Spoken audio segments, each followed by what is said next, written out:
Assalamualaikum warahmatullahi wabarakatuh. Semoga kita semua berada dalam lindungan Tuhan Yang Maha Esa.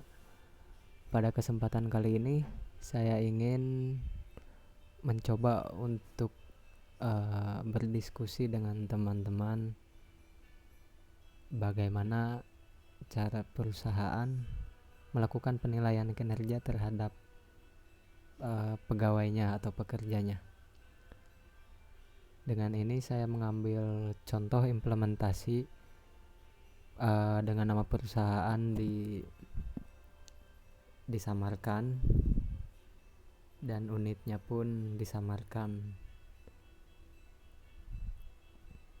Saya jurusan Teknik Industri, Sekolah Tinggi Teknologi Wastu Kencana angkatan 17. Baik, pada slide kedua ada kata penilaian kinerja. Mengapa perusahaan perlu melakukan penilaian kinerja? Karena dengan penilaian kinerja, perusahaan mampu memetakan posisi pekerja-pekerjanya untuk diselaraskan dengan visi yang ditetapkan perusahaan itu sendiri. Jadi penilaian kinerja di sini terdiri dari dua kata. Saya mengambil definisi dari S. Eko Putra Widyoko tahun 2012. Penilaian adalah sebagai kegiatan menafsirkan data hasil pengukuran berdasarkan kriteria dan aturan-aturan tertentu. Kemudian kinerja saya ambil dari definisi Gibson dan kawan-kawan tahun 2003, yaitu kinerja merupakan hasil dari pekerjaan yang terkait dengan tujuan organisasi, efisiensi, dan kinerja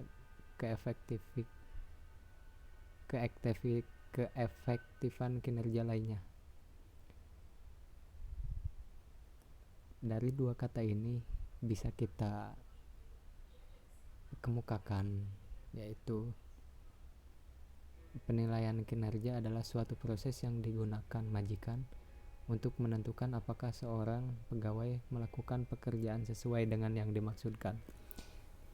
Definisi ini diambil dari Leon Megginson tahun 1981.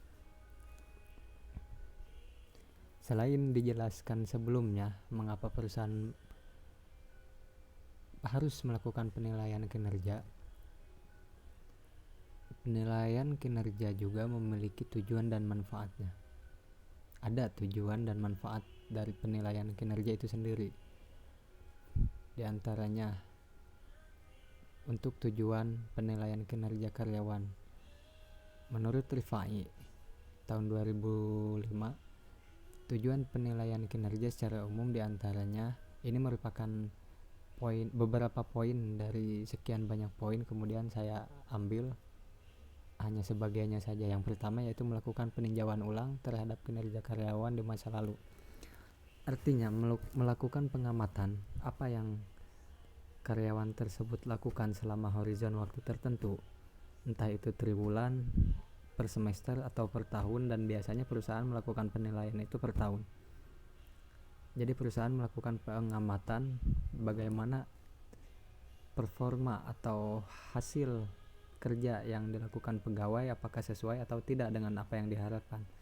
Kemudian yang kedua, mendapatkan data yang sesuai fakta dan sistematis dalam menetapkan nilai sesuatu pekerjaan. Di sini data yang diperoleh yaitu sesuai fakta, sesuai hasil kinerja yang dihasilkan oleh pegawai. Kemudian diolah secara sistematis mulai dari pengumpulan data, prosedur, dan perhitungan-perhitungannya dan sebagainya. Kemudian nilai itu ditetapkan sesuai dengan pekerjaan yang dinilai atau memiliki tingkat relevansi antara nilai dengan pekerjaannya tersebut.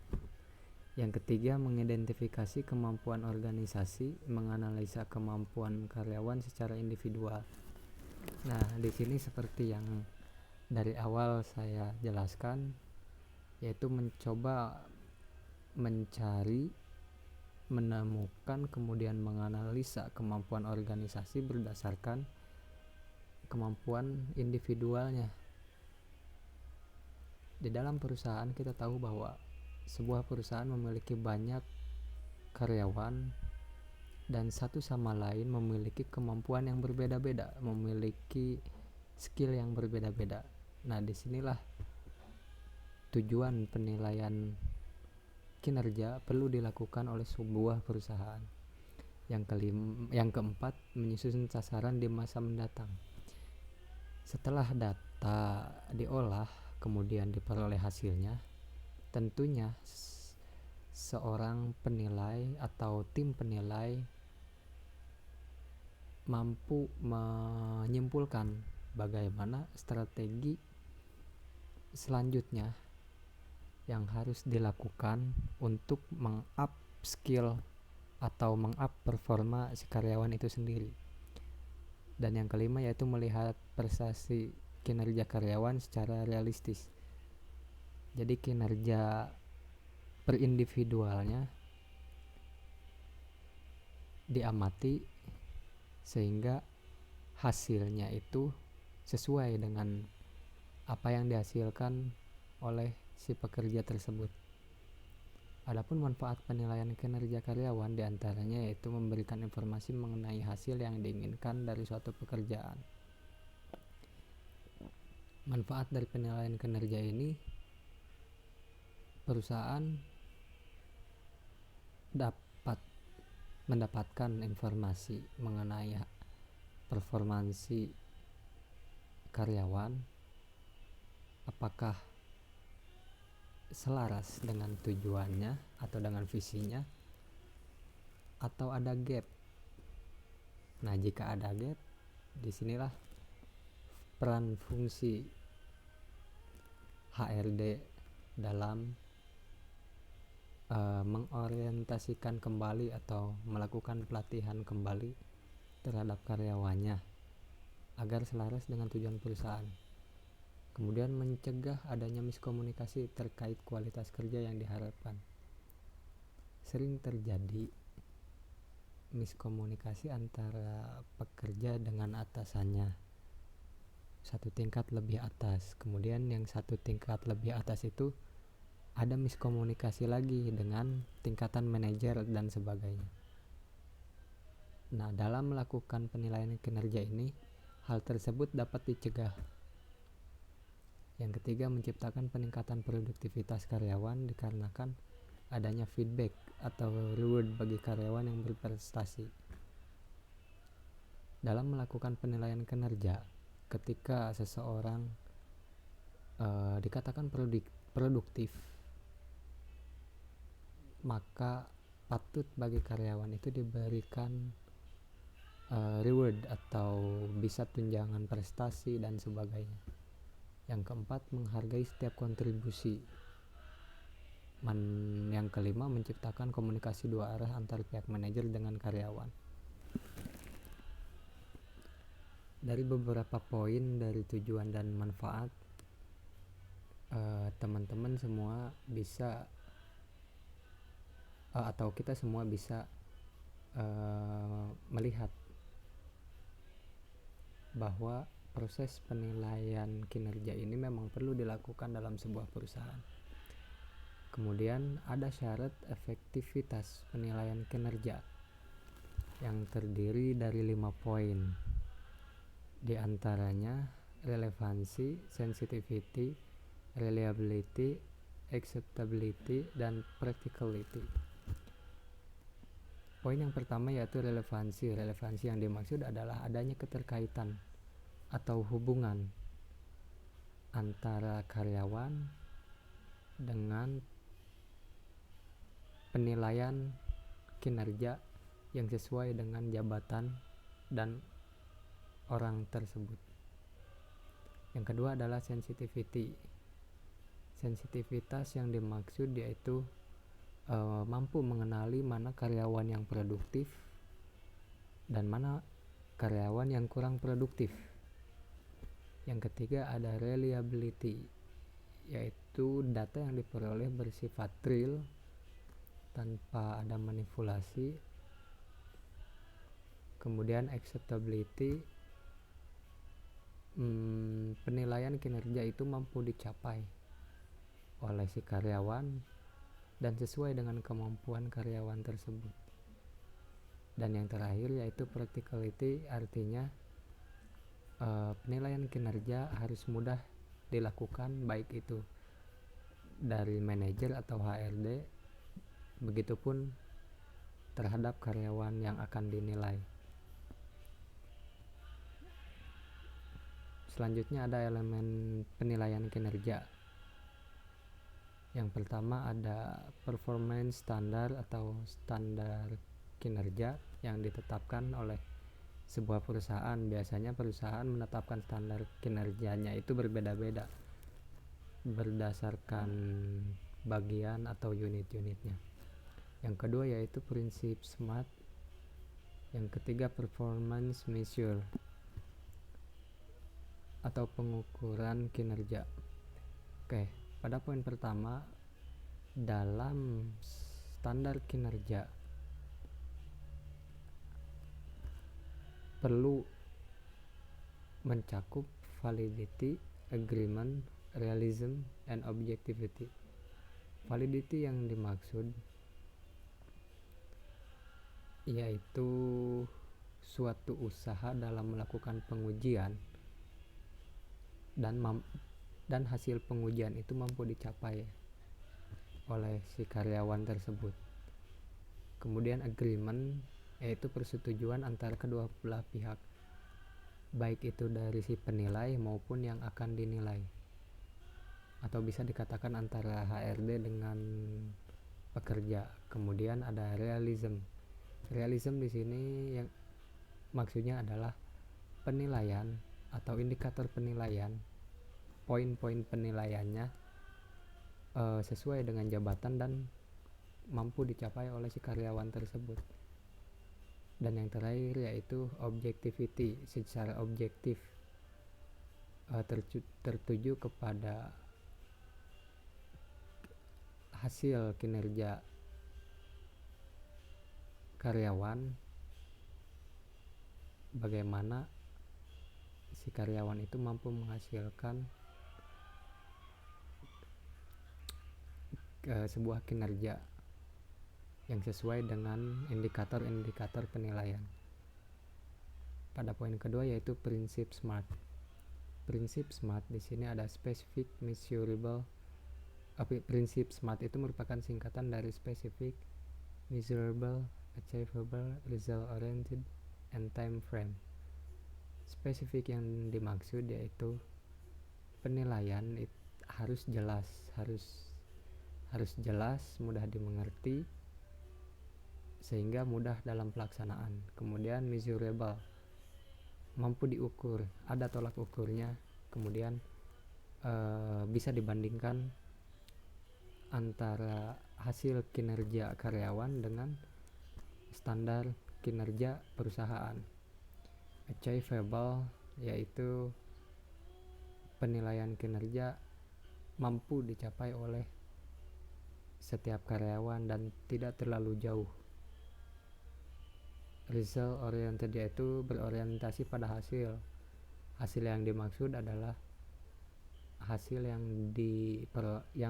dihasilkan oleh setiap individu dari si karyawan tersebut. Kemudian horizon waktu ini merupakan jangka waktu dalam melakukan pengamatan untuk penilaian kinerja, biasanya triwulan atau per semester, dan perusahaan kebanyakan menggunakan per tahun.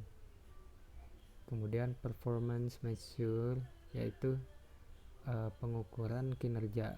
Jadi pengukuran di kinerja di sini membandingkan standar kinerja dengan kinerja yang terjadi atau yang dihasilkan oleh setiap karyawan pada saat penilaian kinerja. Kemudian selanjutnya proses penilaian kinerja.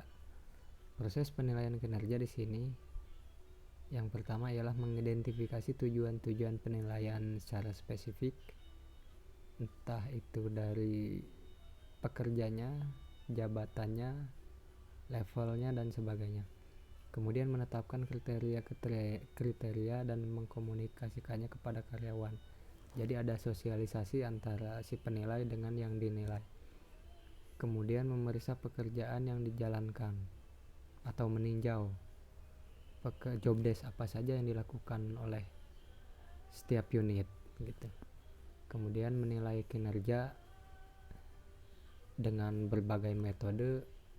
Nanti pada slide selanjutnya akan disebutkan beberapa metode. Kemudian yang terakhir yaitu mendiskusikan hasil penilaian bersama karyawan dan melakukan evaluasi, melakukan solusi, memberikan solusi, sehingga bagaimana caranya si karyawan ini bisa meng-up kinerjanya sesuai dengan apa yang diharapkan perusahaan. Tantangan penilaian kinerja. Tantangan penilaian kinerja yaitu kendala hukum, bias penilaian, masalah lintas budaya. Yang pertama, kendala hukum. Kendala hukum dapat dipicu oleh beberapa faktor yang berkaitan dengan hukum penilaian kinerja, baik itu di dalam perusahaan atau aturan perusahaan, ataupun juga aturan-aturan lainnya yang ditetapkan pemerintah dan sebagainya. Yang kedua, bias penilaian, yaitu cenderung penilaian yang menyimpang dari si penilai terhadap yang dinilai. Yang ketiga, masalah lintas budaya, yaitu perbedaan antara dua budaya bisa saja terjadi antara budaya si pegawai dengan budaya perusahaan, atau bahkan dalam contoh kasus si karyawan ini merupakan karyawan baru masuk dalam atau baru bergabung dengan perusahaan tertentu. Kemudian ada lintas budaya, artinya lintas budaya ini perbedaan budaya dan si karyawan ini masih melakukan adaptasi terhadap perusahaan yang baru bergabung dengannya gitu. Jadi masih ada penyimpangan, ada gap di antara budaya si karyawan dengan perusahaan. Berikutnya yaitu metode penilaian kinerja. Metode penilaian kinerja ada banyak macam sekali metodenya. Ada metode penilaian umpan balik 360 derajat, ada skala penilaian atau rating scale method, ada metode insiden kritis, metode ISEI, metode standar kerja, metode peringkat, mode distribusi dipaksakan, metode skala penilaian berjangkar keperilakuan, sistem berbasis hasil, dan yang terakhir metode checklist. Di sini saya mengambil contoh implementasi penilaian kinerja menggunakan metode checklist.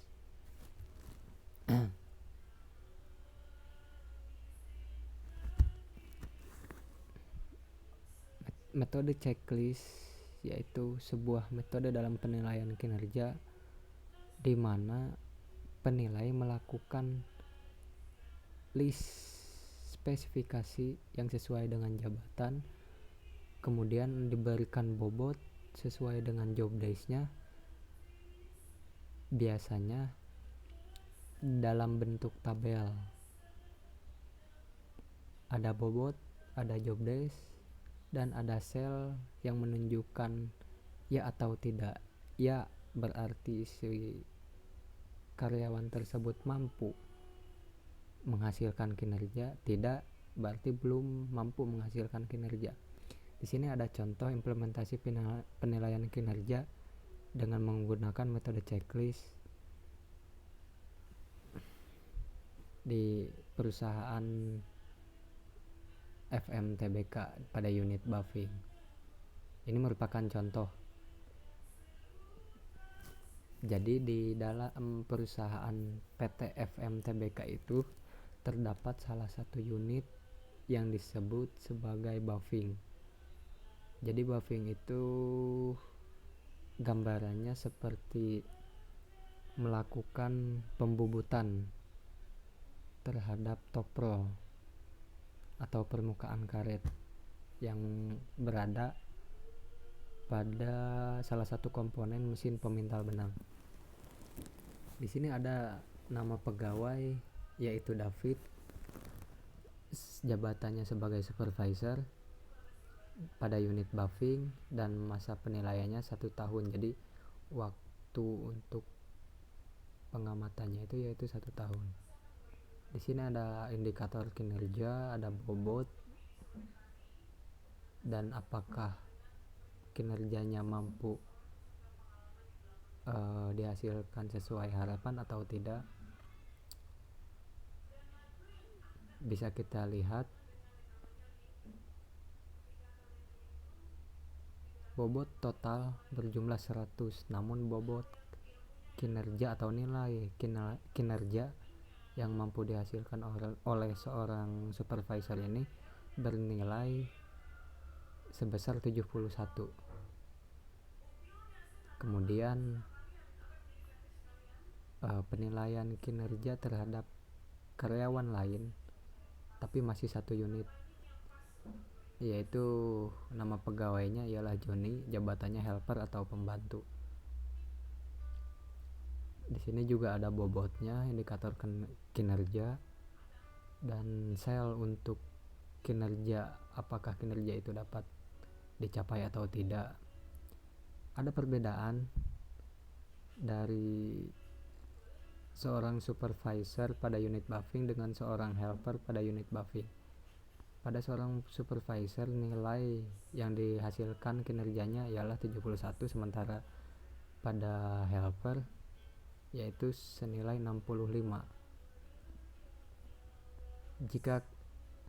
Jika bagian HRD menetapkan standar nilai kinerja dalam 1 tahun, minimal perolehannya ialah 80, dan pada unit buffing masih belum memenuhi nilai tersebut, maka perlu dilakukan tindakan lebih lanjut agar performansi karyawan selaras dengan apa yang diharapkan perusahaan, khususnya pada unit buffing ini yang belum memenuhi nilai kinerja yang diharapkan perusahaan.